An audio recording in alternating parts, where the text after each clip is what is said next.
and I'm going to give her a little gingerbread man. Come here. Oh, what you think, girl? What you think? Do you love it? Oh, she's out. Oh, she's back for another one. She loves them. Here, girl. Good girl. I should have made her do a trick. Screw me, man. What's cooking today? We're gonna make some dog treats.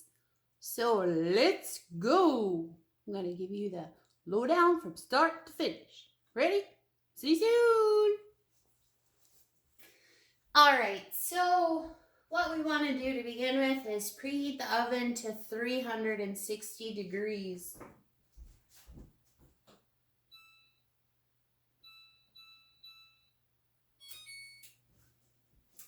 And I actually, I bake these with convection just because it circulates the air better, help them crisp up better. I cut my parchment and it always wants to roll up, so I basically just go like this while the oven preheats. And I put something heavy on it to like weigh down the parchment. Okay, so this is pretty simple. You want your trusty mixing bowl. So what you basically want to start with is your applesauce. And what that's going to do is just kind of like coat the bowl. You don't want to start with the peanut butter. You'll have like peanut butter all over. Need another spatula. So I have 3/4 of a cup of applesauce. This is unsweetened applesauce. I'll show you which one I used. Just natural. I just use this like Target stuff. Good and Gather. No artificial flavors. So 3/4 cup of applesauce. You could also do like canned pumpkin. You can mash up like a ripe banana. You can do sweet potato. It's really up to you. Next up, we're going to add 1 cup of peanut butter.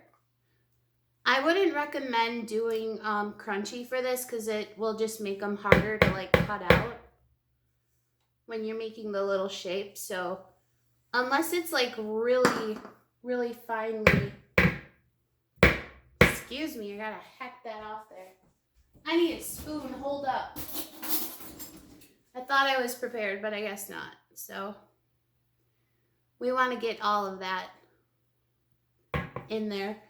It's kind of funny, like Peach will actually, when we're all done with the peanut butter container, we'll actually use a spatula and we'll like get all this out and like just feed it to her while we watch a movie. Let's see if I can make it in the recycle bin. Oh, needless to say, I didn't make it in the recycle bin.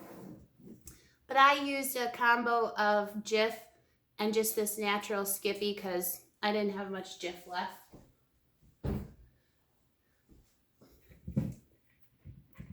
Now what you want to do with this is you just want to give it a quick little blend. See how that looks already? Whoops, lost a little. Crap. Sorry, I had paper towel here. Ooh, don't mind my counters. We're getting granite soon. This house was built in 1997 and like, I'm pretty sure these are the original counters. The next thing that we want to do is add a 1/2 cup of water. And what I like to do is add some of this Penzey's like chicken broth base.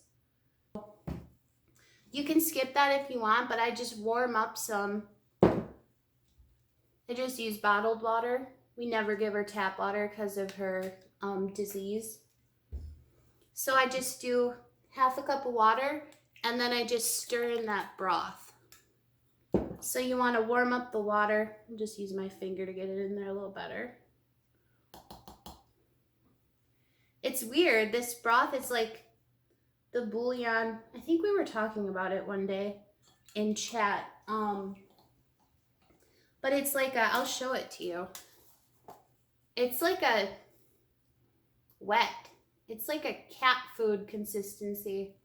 Do you see that? But this stuff is amazing. I just stirred in a tiny bit of broth, and that also adds a little bit of salt. You don't want to give your dog too much salt, but this will give it a little more flavor. You could use beef, vegetable, chicken, anything. Didn't quite dissolve all the way, but that's okay, because now we're going to give this a beating.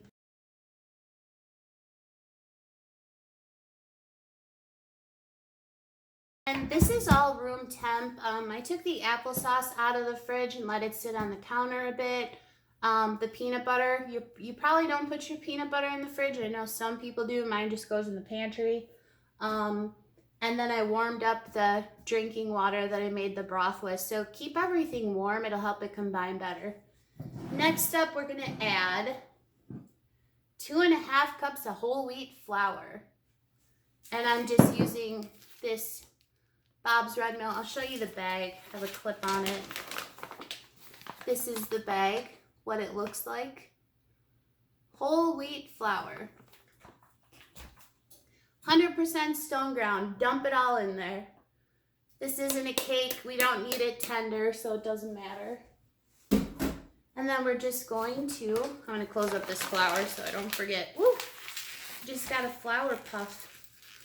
Puff the magic flower, live by the sea, and frolicked in the kitchen of the Gabberwocky. So first I go like this, just so I didn't get so much of like a puff once I turn the mixer on, because this dough is going to be thick. There is so much gluten in here too. It's going to be super elastic. You'll see what I mean. Here we go.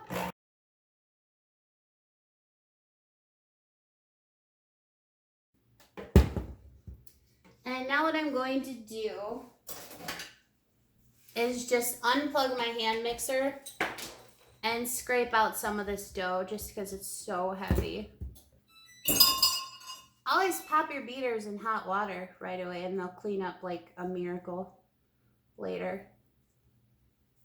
We especially learned that with like frostings.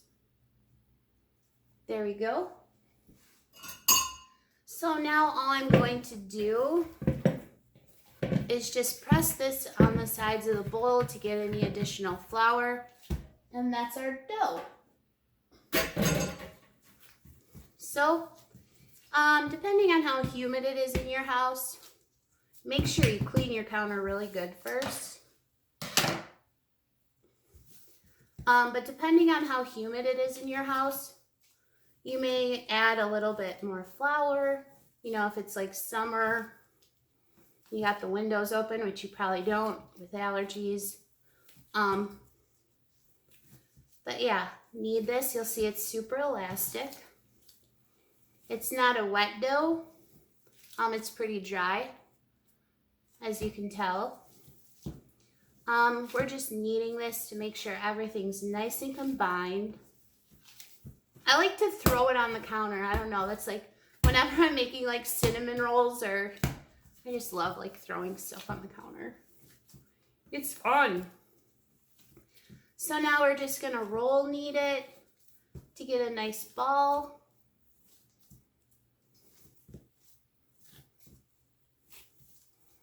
There we go.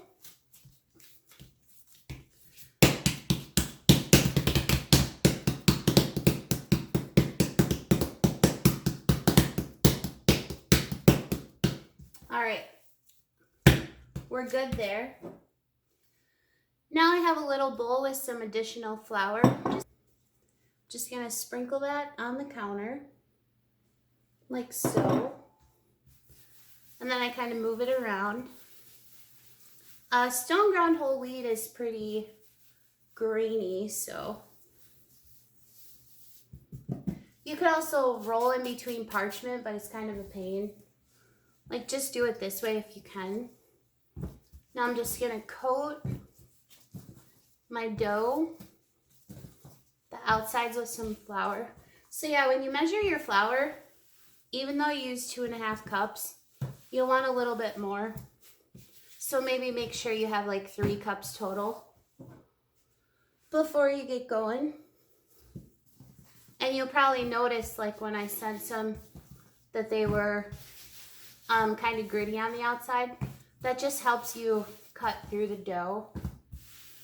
Okay. Little extra insurance here. Little more flour. And we're ready to roll.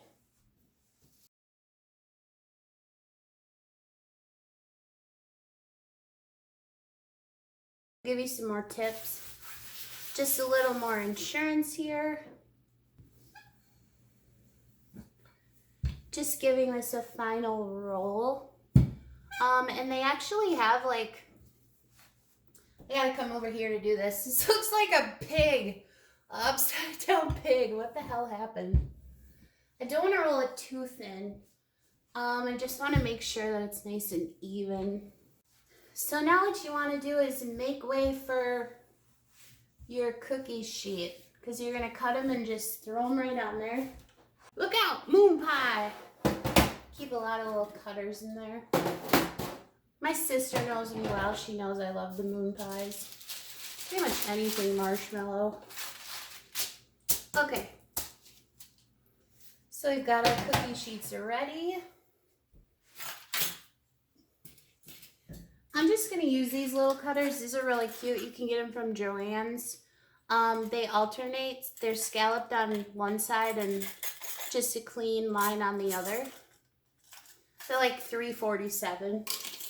But they have all these different sizes. So I'm probably just going to go with this smaller one. And I'll show you for comparison.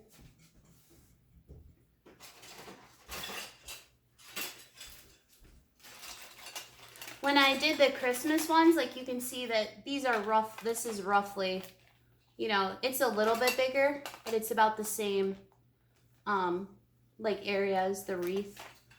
But yeah, it'll do. So now I'm just gonna cut a bunch out. I like to just go like that. And I'd say my dough is about a 1/4 inch thick. They'll puff up a little bit. But we don't have any baking soda, baking powder, or anything, so. I like to put the cutter down and then just give it a little bit of a shake. We do in the scallops because we fancy.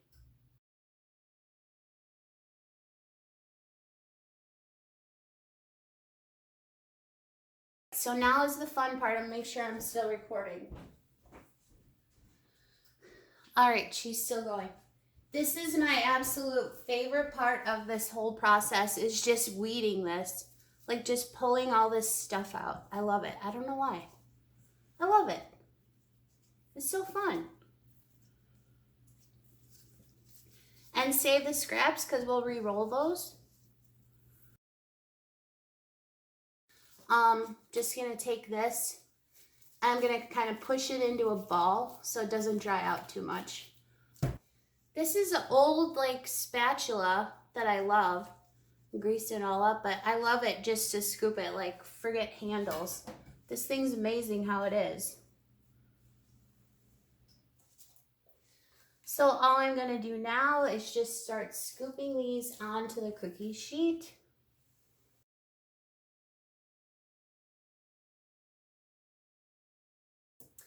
So another tip, see how this one's a little bit thicker than like one on the edge, just because I was going quickly.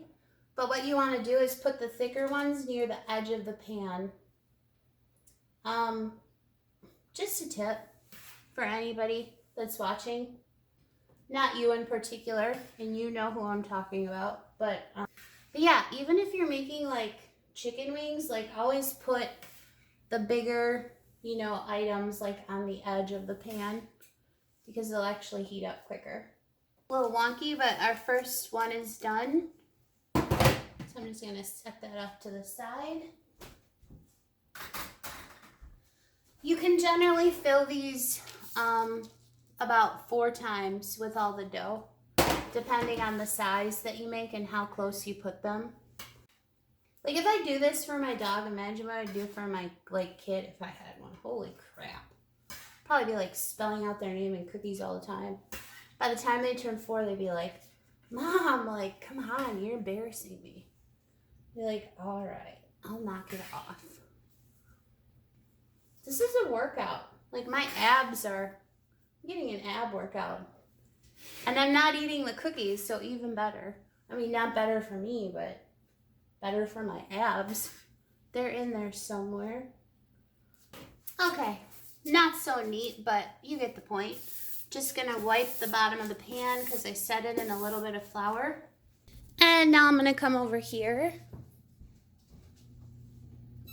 Turn on the oven light. Okay, so I have my cookie sheets here. And what I'm going to do, sorry, I have to like hold the phone down for a second.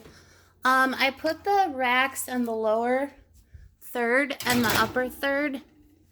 And then halfway through the baking, I'm going to switch and rotate. So here's what it looks like. Halfway through, I'll switch and rotate. I'll be right back. Okay, so I just put the second batch in and I'm gonna let these guys go. I'll be back in a bit. Okay, so I just took the last of them out of the oven. You can see where they're thinner, they'll get more golden brown. So that's just on me for not being like super consistent. It's like almost midnight and I'm tired. But anyhow, this is about what they should look like, more like that. And just when you tap, like, see, they'll be nice and hard. They'll still be a little pliable. Like you can push this little air pocket in, but you don't have to do that. Your dog won't care. So, yeah, they should just have like a little brown spot on the other end and a little bit of brown on the top. And they're perfect. They'll be nice and dry. You want to make sure that you cook them thoroughly so they dry out so you don't have like, you know, a bunch of moisture sitting in them, which could not be great for your dog. See, but like this one here is like too thin on the end, so it's too brown. Anyhow, that's it for these. I'm gonna let them cool down and then Peach will love them. Thank you so much for watching. I hope that he'll enjoy these and I'll send some more next Christmas. Have a good one. Bye.